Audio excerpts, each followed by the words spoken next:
ഇന്നത്തെ IPL Rahane versus Iyer. ഒരു സൈഡിൽ നല്ല റെഡ് ഹോട്ട് ഫോമിൽ നിൽക്കുന്ന ഒരു ക്യാപ്റ്റൻ, മറ്റേ സൈഡിൽ ടീമിനെ കൊണ്ട് എന്തൊക്കെ കാണിച്ചിട്ട് ജയിക്കാൻ കഷ്ടപ്പെടുന്ന ഒരു ക്യാപ്റ്റൻ.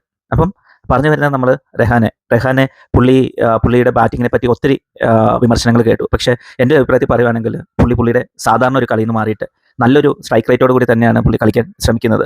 എക്സെപ്റ്റ് ലാസ്റ്റ് ഗെയിം പുള്ളി പെട്ടെന്ന് ഔട്ടായി പോയി. അപ്പം ഇങ്ങേ സൈഡിൽ ശ്രേയസ് അയ്യർ, പുള്ളിക്ക് കിട്ടുന്ന എല്ലാ ചാൻസും, അതായത് ക്യാപ്റ്റൻ ആണെങ്കിലും അല്ലെങ്കിൽ ഇപ്പം ബാറ്റിങ്ങിൽ കിട്ടുന്ന ചാൻസ് ആണെങ്കിലും പുള്ളി എപ്പോഴും അത് മുതലാക്കിയിട്ടാണ് നമ്മൾ കാണുന്നത്.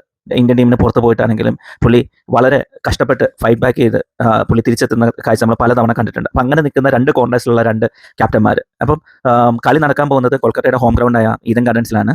സംഭവം എന്താണെന്ന് വെച്ച് കഴിഞ്ഞാൽ കഴിഞ്ഞ 2 ദിവസമായിട്ട് മഴയൊക്കെ ആയിട്ട് രണ്ട് ടീമിനും പ്രാക്ടീസ് ഒന്നും നടന്നിട്ടില്ല. പിച്ചെല്ലാം കവേർഡായിട്ട് തന്നെയാണ്, ഫുൾ ഗ്രൗണ്ട് കവേർഡായിട്ട് തന്നെയാണ് കിടക്കുന്നത്. നമുക്കറിയാം ഇന്ത്യയിൽ അങ്ങനെ ഫുൾ ഗ്രൗണ്ട് കവർ ചെയ്യുന്ന സെറ്റപ്പ് വളരെ കുറവാണ്. അപ്പോൾ കൊൽക്കത്തയിൽ എന്ന് പറഞ്ഞു കഴിഞ്ഞാൽ നമുക്ക് ഫുൾ ഗ്രൗണ്ട് കവർ ചെയ്യുന്ന രീതിയിലാണ് അവരുടെ സെറ്റപ്പെല്ലാം നടക്കുന്നത്. അപ്പം അങ്ങനെ മഴ കാരണം അണ്ടർ ദി കവറിലാണ് ഫുൾ പിച്ച് കിടക്കുന്നത്. അപ്പം ഇന്നത്തെ കളിയിലാണെങ്കിലും മഴയ്ക്ക് നല്ല സാധ്യതയാണ് പ്രഡിക്ഷനിലുള്ളത്. അപ്പം എക്സ്പെക്റ്റഡ് ആയിട്ടുള്ള സ്റ്റാർട്ട് ടൈമിൽ കളി നടക്കുക എന്നുള്ളതിൽ യാതൊരു പ്രതീക്ഷയും നിലവിലെ സാഹചര്യത്തിൽ കാണുന്നില്ല.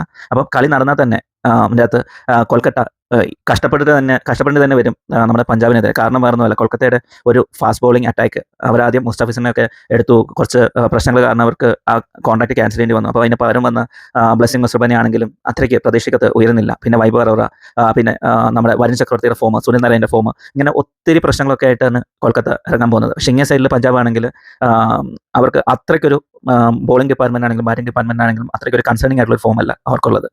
അതായത് അവരുടെ ബാറ്റിംഗ് പൊസിഷനിൽ പ്രിയാൻഷ് ആര്യ, പ്രഭ്രാൻ സിംഗ്, പിന്നെ തുടർന്ന് വരുന്ന കോപ്പർ കോണോലി, പിന്നെ ശ്രേയസ് അയ്യർ, ഇവരെല്ലാം നന്നായിട്ട് തന്നെയാണ് കളിക്കുന്നത്. അതുകൊണ്ട് തന്നെ ബാക്കിയുള്ളവർക്ക് ബാറ്റിങ്ങിൽ അത്രയും ടെസ്റ്റ് ചെയ്യേണ്ട ഒരു സാഹചര്യം ഇതുവരെ വന്നിട്ടില്ല.